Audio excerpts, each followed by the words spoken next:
today we're going to be running a bit of a round table, and I don't think my introductions could do justice to these guys, but I'd love everyone to, just say hello and give us a little bit of your background, and we'll get into the real juicy topics thereafter. So yeah, Sam, Brian, Lars, great to have you here. And Wonderful to be here. Good to be here. And like I say, what a fantastic introduction. That just rolled right off the tongue, man. That was beautiful. It's I've had some practice. Yeah, it's one of those. Yeah. But like I say, I'm definitely not taking the stage here. This is an open, we're all equal in this discussion here. And I think everyone's got so much to bring to the table. Yeah, so I'm excited to see what we can develop together. And so we were just talking before this podcast actually about how we all came to be here right now. And I think one thing we all have in common, even though our backgrounds are slightly different, is we all went into the bullshit and we stopped trying to live up to an expectation that doesn't align with us and stopped trying to pursue happiness and instead started embarking upon a quest of clarity and peace. Would that be fair to say? Yeah, absolutely. Amazing. So I'd love to hear a little bit more about each and every one of you, and then we'll get into those deep topics. So Lars, should we start with you? Yeah, sure, man. So what do you want to know specifically? What was like the main question of to kick it off? It would help if I did give you a question, wouldn't it? Joys of informal conversation, though. I guess. Could I chip in with a question there? What's your main driving force for being sat here right now? Oh, my main driving force for sitting right here, right now? Yeah. I think that's simple enough, man. Here's going to be a very powerful and funny part. So I've never met Brian and Sam in person before, and yet I felt fully heard, fully seen, fully appreciated, and just felt there was going to be a connection, and that was it. And if you can say that about people you've never met in person before or even saw their faces, and you already feel like, yeah, this is going to be the right group, that's powerful. Yeah. And that's why I'm sitting here. Me too. Yeah, buddy. Exactly the same, man. It's very cool to be connected with people like yourselves. It really is. It really is. Yeah. All right. And I think that's, if I can just like add into that, Johnny, and I think, sure. I think it's also for men to find commonality with other men that they don't know. That there's this weird, like, because I talk to my wife about this all the time, about trying to network with people and making new friends. Full disclosure, I'm 43 years old. So, it's like my social circle is small and I don't feel sometimes like branching out. I'm very introverted, believe it or not. You might not be able to tell from all this, but I think there's a stigma attached to like men being emotional or social, and being vulnerable. I think that's the most important thing that men struggle with in general. So yeah, kind of like what Lars said, before we started recording for the podcast, talking about openness and honesty and authenticity with our struggles and our journeys is refreshing to see in a group of gentlemen. So that's my kickoff for all of this, but sorry if I stepped on anyone's toes here, but I think that was a great segue to kind of talk about that idea. I think it was a great addition onto what Lars had said there as well. Yeah, no, absolutely. Very cool. Yeah, Brian, I'll follow on from that as well. There's a small group that I'm a member of. Having never really met them, it's a WhatsApp group. It's a men's group, but it's all different walks of life, and that's wonderful. But what's unique about this group is we've all got a commonality in working with Johnny here. And as soon as he mentioned to me, oh, there's this guy Brian, there's this guy Lars, I think you guys would really get on. And then it was put in public, let's do a podcast. Leapt at the opportunity. As soon as it was up there on the page, I'm like, right, let's get a date and make this happen. There was a driving force to really feel that connection. It wasn't just words, there was purpose and intent within that. And I felt seen and heard by Johnny. You always are able to provide some great perspective on a experience that can be very tunnel vision at points. But in how he's coached me, that trust that I have in him to bring you and Brian and Lars into this as well, I felt exactly the same there. There was an opening in my heart that I actually don't think I've felt in quite a long while. Like the men's group previously, it has been vulnerable. We've shared spaces. I've cried in those spaces, which has been really cool. But there's in and amongst like the sadness through some of those vulnerabilities and holding those more unpleasant emotions, this one has kind of like opened up a bit of joy, and there's a lot of excitement to see where this goes on a monthly basis, and really Yeah. to know you guys from again different walks of life, but there's commonality in this one. We all share a passion for fitness. We all share a passion for personal development and helping others do the same. So I think it's going to be awesome. Yeah, and based off what you've all said there, it's because as coaches, we're all so self-sufficient, and you're always having to lead the way, and you're always leading by example, and you're always the person that needs to have, like we said, the most energy, always be the one that has the answer for everything. That can very easily become your default mode, and you can almost forget to establish connections with other people, especially like-minded others, when you feel you're always leading the way. So it's good for us all to, yeah, me included, to be able to sit down with peers and be able to take the, you know, the leadership hat off and the all the other hats, whatever they are, and just, yeah, be, like you say, vulnerable and go balls deep in conversation with everyone. Like we've said, there's not enough men sitting down face to face having these discussions. So yeah, I'm excited to see what the months do and how this unfolds as well. Yeah. So So I've go got ahead. No, go Lars, ahead. to So, circle man, back what we'd said before we pressed record. You mentioned the process of letting go and having faith, and it's something that I'm constantly reminding myself. But just want to dive in on your experience of letting go and what it's meant for you, and leading you up until this point, and how you kind of engage with those words. how I engage with letting go or Yeah, faith or both? well, both. I think the two work in tandem. That's a good question. That gets you thinking for a while, man. Um, I think for me, letting go is, you know, it's actually funny timing you asked that. I was, Johnny knows. I've been listening to a lot of podcasts lately, a lot of powerful ones, and they all included God and faith, because it was podcasts about basically warriors for Christ.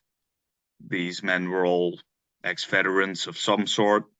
You obviously see the link there and the interest. But what I didn't expect starting listening to the first podcast, because I was genuinely just trying to get some insight into some of these um, military organizations, like more from United States, like the Marines, the Rangers, all that stuff. Brian's gonna probably know he is from the States. Um, but very funny from the first podcast on, it was about God and Christianity and how these guys, in literally the most terrible, worst, unforgiving situations you can think of, where you actually get to the point that you question very humanity itself, they have found faith and it saved them. And man, that just opened up a whole new world for me in only the last couple of weeks. Things have been going very fast for me. Um, Within weeks, I'm heavily committed to reading the Bible now. I'm heavily committed to doing my daily prayers. But a podcast I was listening to today was of a guy named Victor Marx. If you guys don't know him, I definitely recommend checking that out. But he was talking about his childhood trauma, and to be honest, we can get into that later in the podcast. But I thought I had a bit of a rough gig with, my father never being there, and maybe the drinking and the aggression problems and all that. But this guy, holy shit. I mean, that's the most disturbing and gut-wrenching story I've ever heard about child abuse. But the most powerful part of that podcast was where he was literally talking about how he had forgiven his stepfather that did horrible things to him. A man that almost any human, any of us, would immediately, out of reflex, think, man, I hate that guy's guts. What a shitbag. That guy deserves, to be punished. And he sits there talking about he was actually the victim of this and how he got to the point because he had that same hate and he carried it most of his life. But how he actually managed to forgive himself and forgive his stepfather from doing those horrible things. And one thing that stuck with me from today's podcast, a lot of things are floating in my mind now from the past weeks and all these other guys I've listened to. But when he said forgiveness is not reconciliation, it doesn't have to be. It's not the same thing. Forgiveness is giving up your right to want to hurt someone for hurting you. That's what forgiveness is. It's about relieving this burden that you put on yourself, this shame, this guilt, this sense of resentment, and allowing yourself to be truly free, regardless of whoever or the world in general has done you wrong. And I found that powerful because that basically means, okay, you don't have to per se like everyone. You don't have to accept these people. You don't have to invite them in your life. You don't have to like these people. Like you can literally say, I believe this person has done some bad and terrible things, and he should get punished for that. It should have consequences, but I forgive him. And by doing that, you basically do what that's what Christianity comes down to. It's the very essence of it. That's what God did for us. That's what Jesus Christ did for us at the cross. He sacrificed himself right there and then so we could all be relieved of sin. And when you think about it, that's where the whole forgiveness thing and letting go comes from. Is, well, wait a minute. If he can do that, then we should all be able to do it, and we should all strive for it. And it's a hard thing to do. I can tell you that. Letting go, I suck at it. I can truly say that. I suck at letting go. I am not good with forgiveness. And God knows it's been the biggest challenge of my life so far. And I'm making progress in small steps. But to come back on your question, so you were asking about, how do you see letting go and faith? Well, let me put it this way. I think faith and developing and having strong faith is the only way of learning to let go. And I'm just starting to learn that. So yeah, that's how I see it. But I'm getting there, but it's a long path, man, and it's certainly it's one of the hardest things to do. Anybody that understands will know when I say this, that when you had shit going on, when you saw injustice happen before your very eyes, when you have been living most of your life seeing pain. In my case, the woman that raised me, seeing her in pain all the time, all the fucking time, throughout my entire upbringing, always having this two-sided coin, seeing her happiness, seeing her pride of, she was happy raising her only son and seeing that he's doing well, he's training, he's taking care of himself, he's studying, he's trying to do the right thing, he's looking for good people to hang out with, build communities, he's pushing himself. And I saw that pride, I saw that love. So that's what my mother gave me, right? But I also saw the other part always. I always saw this pain. I always saw this anger, this resentment, also this fear. And up until this day, man, it's a burden I've carried with me all this time. And now I'm finally starting to see a way out. So letting go for me is the biggest challenge, and faith is the path to that. So I'm leaning heavily into that. Hope that answers your question, man. Yeah, it was very powerful, Lars, and thank you for sharing it in such great depth. The reflection that I had on it there was maybe in some way relating it to identity, like the pain that we experience is the story that we hold for ourselves. Whether it's a good or a bad story, it's the story. And as soon as you start making that change and you see a different path, you're effectively like killing off parts of yourself that have taken you to where you are today, because that's been a driver and a motivator to take the action that you've taken to be here. And now you're carving out a new path. Those patterns, those habits, those identities are playing a lesser and lesser role. And within the forgiveness as well, I know you said you suck at it, man, but I think you're gonna end up somewhere that's so fucking great because of it. Because as to what Brian said earlier on, the greatest suffering becomes the greatest power. You're gonna learn so much about yourself, the world around you, and mate, I just wish you every strength and blessing along each step that you take, no matter how small, little, or big that they are. They're gonna lead to Thank you, some. man. Appreciate that. And I wish the same for all you guys, because that's the beautiful thing about this faith, man, is that you start to learn also how to not pray for yourself and not be like, okay, I'm saved, it's done, right? I'm going to heaven, whatever. No, you start praying for other people.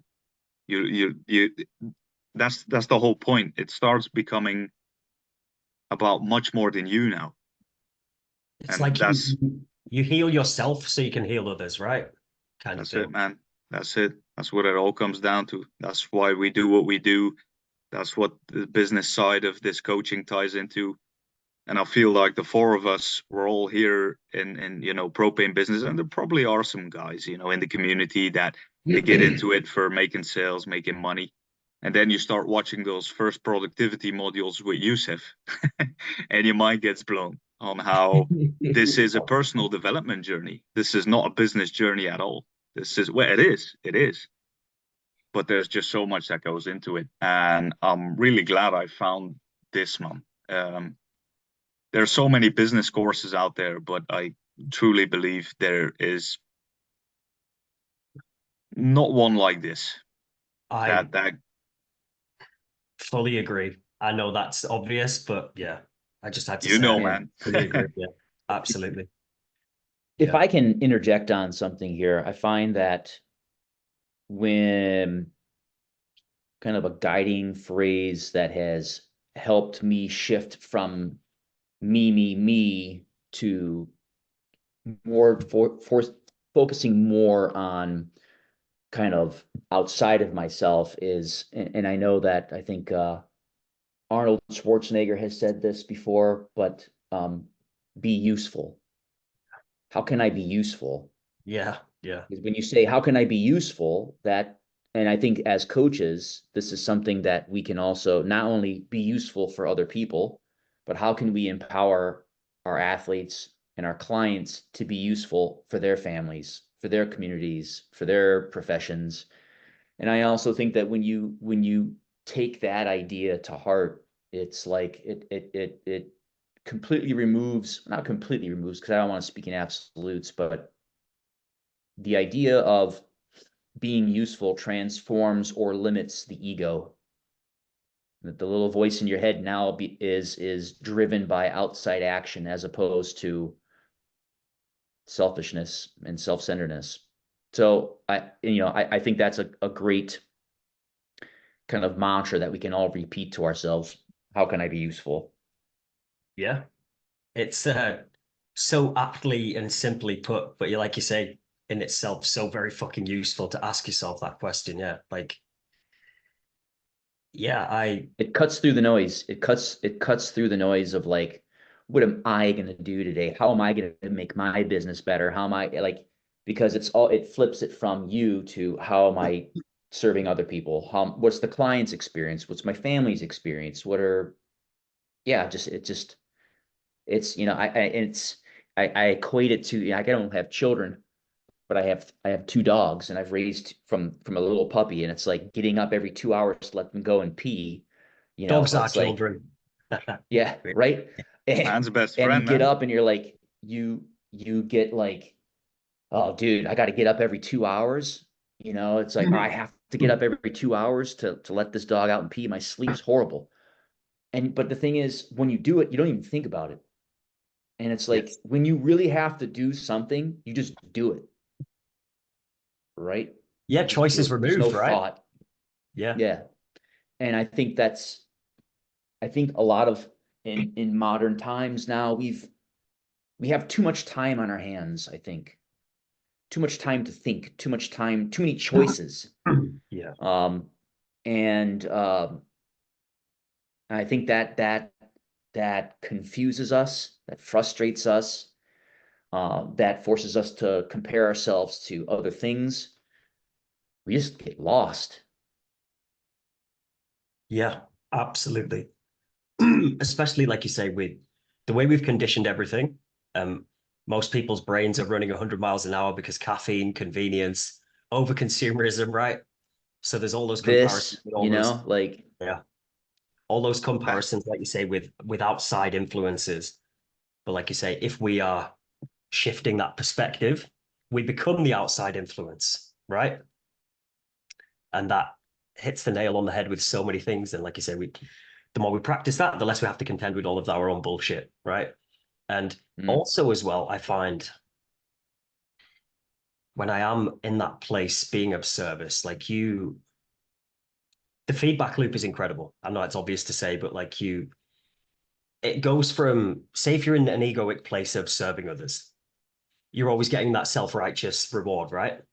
But I feel when you get to a certain level of being able to get out of your own way and truly serve, the reward comes from a completely different feeling, a completely different place, and everyone gets an equal fair share of it. That's yeah. And I also want to add that I don't think there's anything wrong with, like, how can I say this? Like, making money is a yeah. good thing, Mm-hmm. right? We all have dreams and aspirations. We all want to live a certain kind of life, and to deny ourselves. And this is something that I have struggled with: the imposter syndrome, the confusing humbleness with low self confidence and low self esteem. And you when you can when you can embrace that I am good enough, I am talented enough, and I not deserve, but I will manifest the life I want into reality, regardless of what my past programming is or what outside influences are. I think um that's where the rubber meets the road, so to speak. And I think that's where, yeah, the low self-confidence, low self-esteem gets clouded by just like, I don't know where I was going with this. No, Hopefully you understand what I'm trying to get at. yeah, I totally, yeah, I feel like we all totally do, yeah. But for the way I see it is, I like what you mentioned there. To me, it's reverse narcissism when the person's in a place of mind identification where they feel nothing could ever go right and they don't deserve anything, and they preserve themselves from going for things they don't feel they deserve. If you look where a narcissist is with all the entitlement, it's really just the same problem, but the other end of the scale, right? So yeah, when Mm. we can step outside of what we do deserve and what we feel we don't deserve, yeah, not easy to do, but we clear a lot of debris, and then we can truly serve ourselves and other people when there's zero entitlement or attachment to those things, right? Yeah, I think that's what I was getting at. Like, we can serve both. We can serve ourselves and we can serve others. But I think when you serve others for the purpose of really just ingratiating yourself, that's where you get into trouble. Yeah, It's like the priest who needs the praise, right? Oh, yeah. Yeah, Mhm. yeah. I see we have less than a minute to go here, Johnny. Yeah, we're Uh-oh. about to get No, cut off. apologies. No, what we'll do is we'll just jump back on. So yeah, Same link. and it'll restart. Yeah. I'll I'll pick up explain from why there. that's happened. I'll explain why that's happened in a second. I'll see you in a minute. Okay.